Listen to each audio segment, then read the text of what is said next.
মাত্র 3 বছর বয়স। এই বয়সেই মরণ ব্যাধির সঙ্গে লড়ছে ছোট্ট রদ্রিক সরকার। উন্নত চিকিৎসাই এখন তার একমাত্র ভরসা, কিন্তু অর্থের অভাবে সেই চিকিৎসা শুরু করাই হয়ে উঠছে বড় চ্যালেঞ্জ। বরজলা বিধানসভা এলাকায় উলঙ্গনগর বৈশ্যপাড়ার বাসিন্দা রাজীব সরকারের ছেলে রদ্রিক সরকার দীর্ঘদিন ধরে লিভারের জটিল রোগে আক্রান্ত।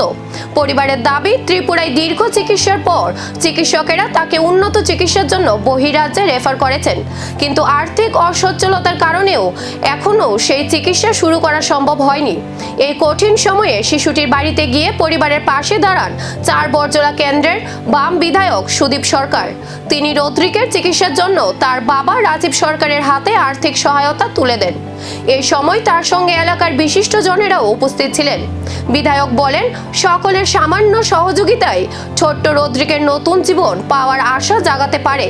তাই তিনি রাজ্যবাসী সহ সকল সহৃদয় মানুষের কাছে মানবিকতার খাতিরে সাহায্যের হাত বাড়িয়ে দেওয়ার আবেদন জানান। জায়গাতে মূলত আশা হইল আমাদের অনঙ্গনগর বৈশ্যপাড়া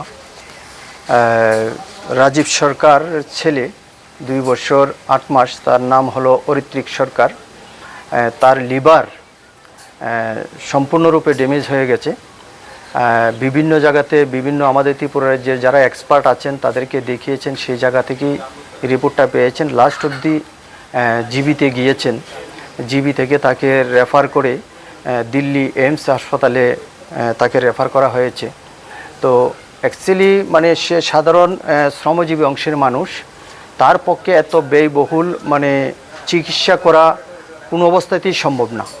তার জন্য আমি এলাকার বিধায়ক হিসাবে এবং আমার এলাকার যারা আছেন শুভাকাঙ্ক্ষী শুভানুধ্যায়ী যারা আছেন বন্ধু এবং অভিভাবক, তারাও আজকে আমার সঙ্গে আসছেন।